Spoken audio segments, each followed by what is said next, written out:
Hi, this is Andrea Kane, and I'm the instructor for HIT 452 Quality Management of Organizational Resources. And this is the video that goes over our syllabus together for the online class.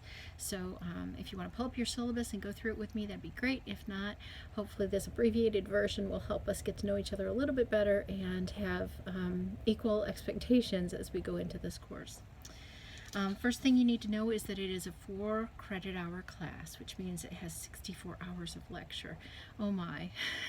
But we have so much to cover and only a short period of time to get it all in. It's like taking 2 or 3 courses and pushing them all together into one and trying to get through it in 10 weeks. So we will be busy. My office is in Max Clark Hall on the Kelmar campus, room 209B. I share it with Carrie Shepard, who's in medical assisting. So if you're looking for me as a human being, in person, in the flesh, that's where my office is. My extension is 1164. You can reach me, of course, by email, which is my preferred method of reaching out and touching base because it's available wherever I am, and I may be between Piasta and Kalmar and home, so email is always ideal, and I can get that on my phone. I will be having office hours on Wednesdays, but I'm not yet sure whether that will be Piasta or Kalmar. And then Thursday evenings I'll be available by phone from 6:30 to 8:30. We can FaceTime or we can just talk voice to voice if you have any questions. And then other days and times by appointment. Just let me know when you're available and what your question is, and we will work it out so that you get the help that you need and can move forward, because this is a fast class and you cannot fall behind. There's just so much to it. So please reach out when you're starting to feel overwhelmed before you fall behind, or right as soon as you fall behind, so that we can get you back on track and keep you there, because you do need this course. All right, well, in our syllabus, it gives plenty of course information, the course description about how we're going to emphasize healthcare functions of quality improvement, utilization management, credentialing, and risk management services to manage the delivery of health services.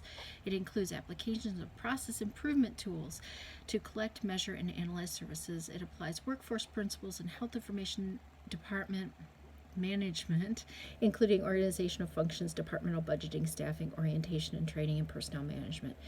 These are all things that I have done in the real world. If you get a chance, and you can look at my brief bio or even look at my resume. I think Kara, who's my IT guru, was going to post those to the courses. That'll help you understand some of my background and some of the experience that I'll bring to teaching this course.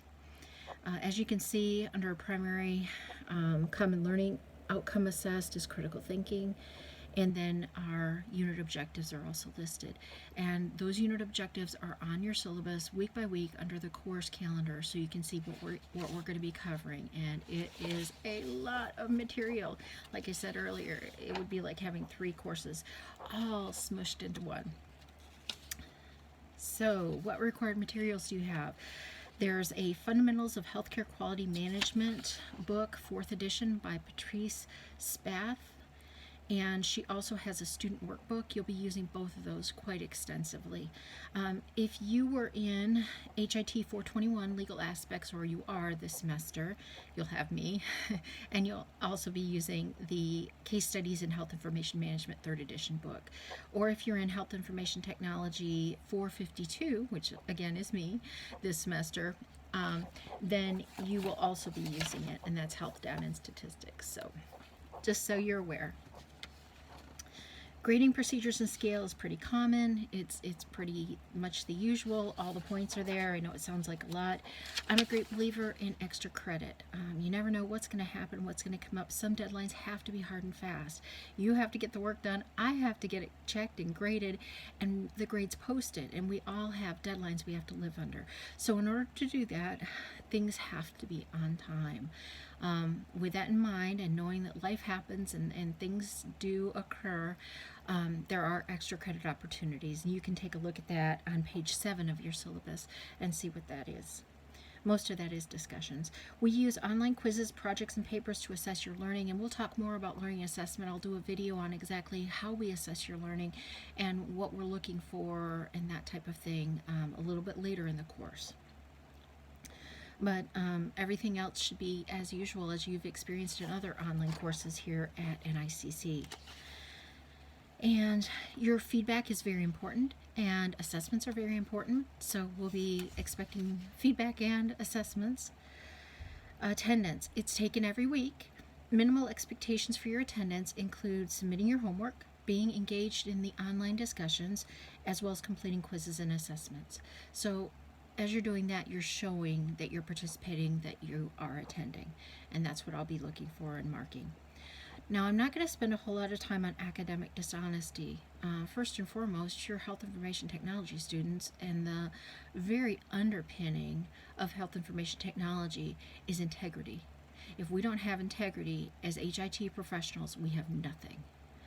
So I expect the students and myself to have the utmost integrity, to not have to even go here with conversations or concerns about academic dishonesty, but it's all laid out according to NICC exactly what it is and how it will be handled, and that will be consistent.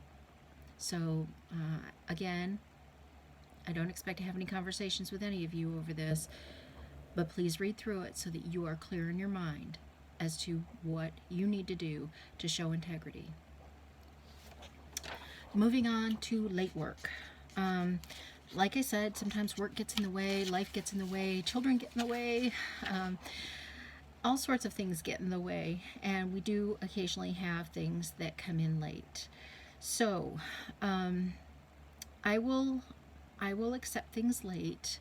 The specific things are listed out for you. Things that I can't accept late are discussions and quizzes. Those just can't be late because of the way, the turnaround time, the grading, the review of if someone got something wrong, reviewing for the writing answer, those types of things. That all has to take place on a certain time frame, and so I really have to close those when there are those deadlines.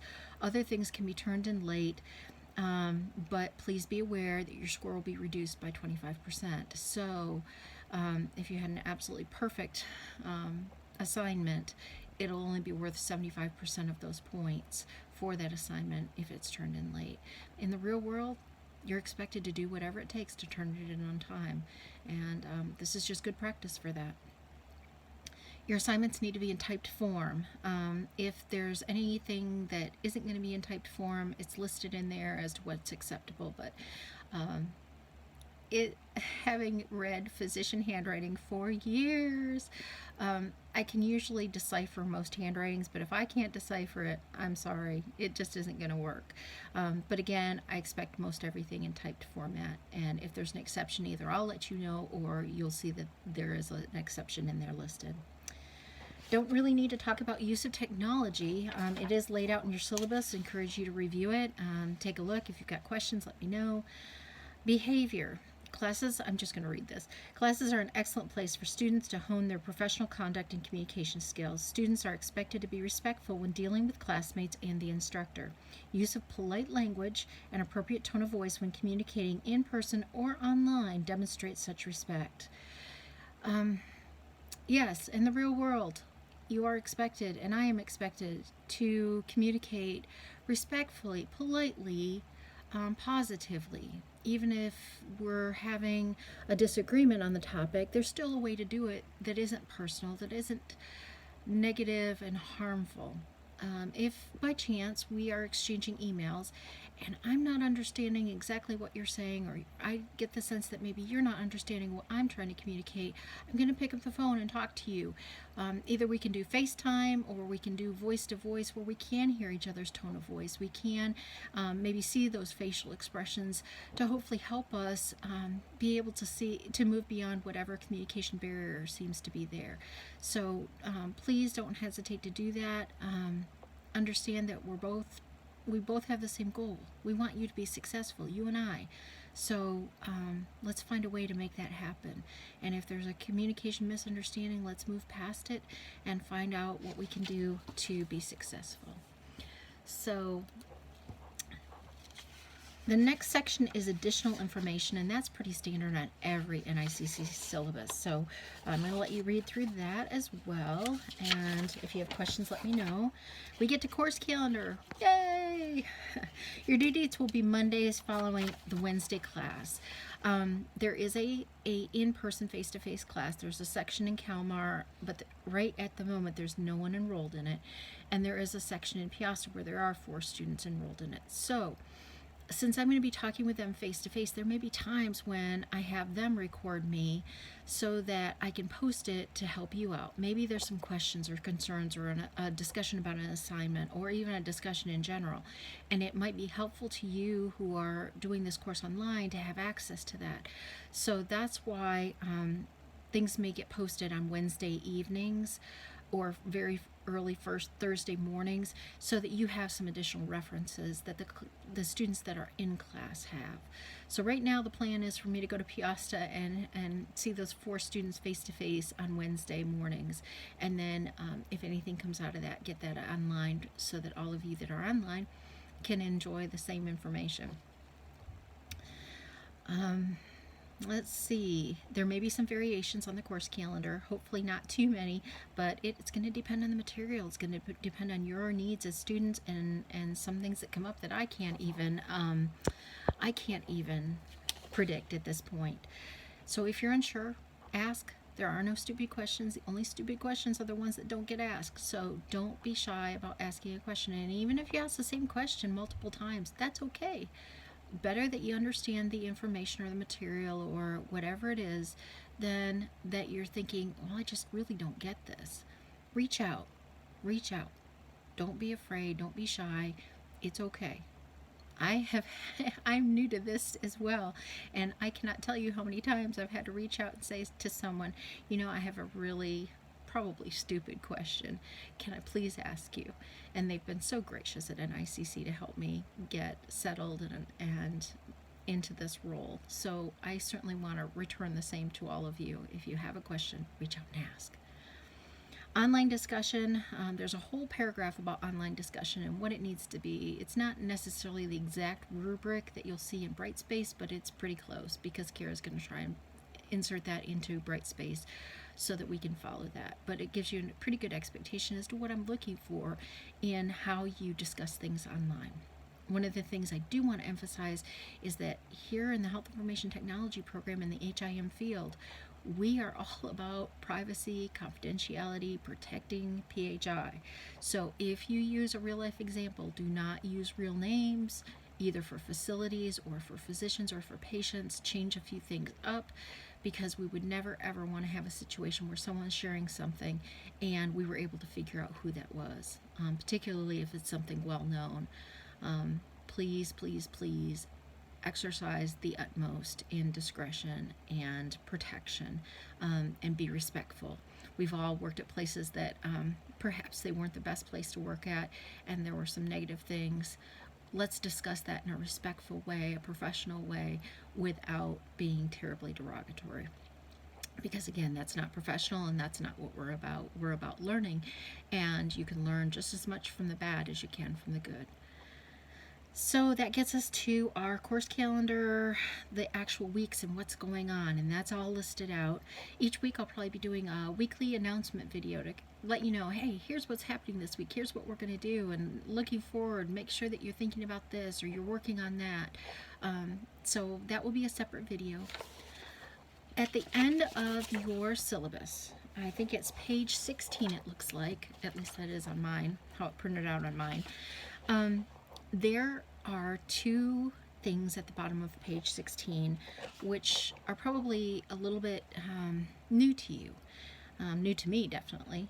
Anyway, the first one is from AHIMA, and it lists out the competencies that we are going to meet through this course.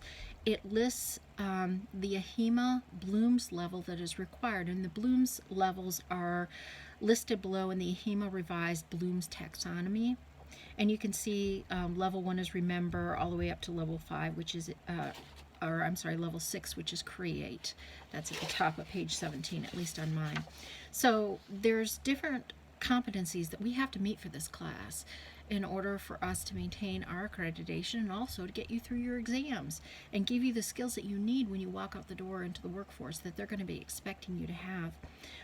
The Bloom's levels are where the minimums are. And of course, we don't want to be doing just the minimums. We want to do the very best that we can. So you'll see next to it activity and assessment. That's how we prove that yes, we're doing those competencies here in this course this semester. And then it gives you the course's Bloom's level, where we're at with that. So you can see that some of those are much higher, but that gives you a great opportunity to do some projects and some papers that you will be able to take out, and as you interview for jobs, you'll be able to bring those out and share those. And I think that you'll find that people are impressed that you really took it farther than just understanding or even applying. You really dove into it. So that's what that information is at the very end. If you have more questions about that, let me know. I can always do a quick video about how that works for each and every class and how it works together as a whole for us as the program. But that just gives you a brief overview. So that is the end of the syllabus, and I can't wait to interact with you, hopefully meet you in person at some point, and learn together with you this semester. Take care. I'll be back in touch. Bye for now.